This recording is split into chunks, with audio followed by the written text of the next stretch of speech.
Welcome to the show. দুই বাংলা নন্দিত অভিনয় শিল্পী জয়া আহসান। তিনি সম্প্রতি অভিনয় করেছেন রায়হান রাফি পরিচালিত তাণ্ডব সিনেমায়। এই সিনেমার নায়ক হিসেবে আছেন ঢালিউডের সবচেয়ে বড় তারকা সাকিব খান। আসন্ন কোরবানির ঈদে সিনেমাটি মুক্তির কথা রয়েছে। 23 মে দুপুরে জয়া আহসান তার ফেসবুকে তাণ্ডব সিনেমার একটি পোস্টার শেয়ার করেছেন। এই পোস্টারে নতুনভাবে দেখা মিলেছে জয়া আহসান ও সাকিব খানের। তাণ্ডব সিনেমার পোস্টার শেয়ার করার বিষয়ে জয়া বলেন, রায়হান রাফি অনেক ভালো ভালো কাজ করছেন, তার সিনেমা দর্শকরা গ্রহণ করছেন। মেধাবী ও পরিশ্রমী একজন পরিচালক তিনি। রাফির পরিচালনায় তাণ্ডব সিনেমায় অভিনয় করে ভালো লেগেছে।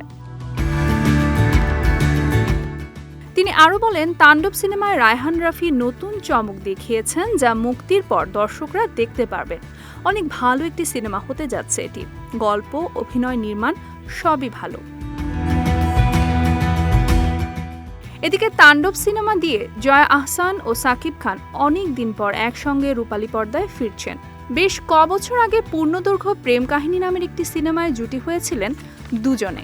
ওয়ালটন আবারও মিলিয়নিয়ার অফারে ওয়ালটন ফ্রিজ কিনে আপনিও হয়ে যেতে পারেন মিলিয়নিয়ার।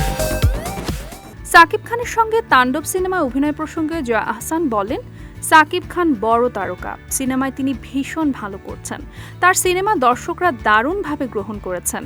তাণ্ডব করতে গিয়ে দেখেছে তিনি আরও পরিশ্রমী ও সিরিয়াস হয়েছেন। সাকিব খান নতুনভাবে আসছেন এই সিনেমায়। সম্প্রতি মুক্তি পেয়েছে জয়া আহসান অভিনীত নতুন সিনেমা জয়া আর শারমিন।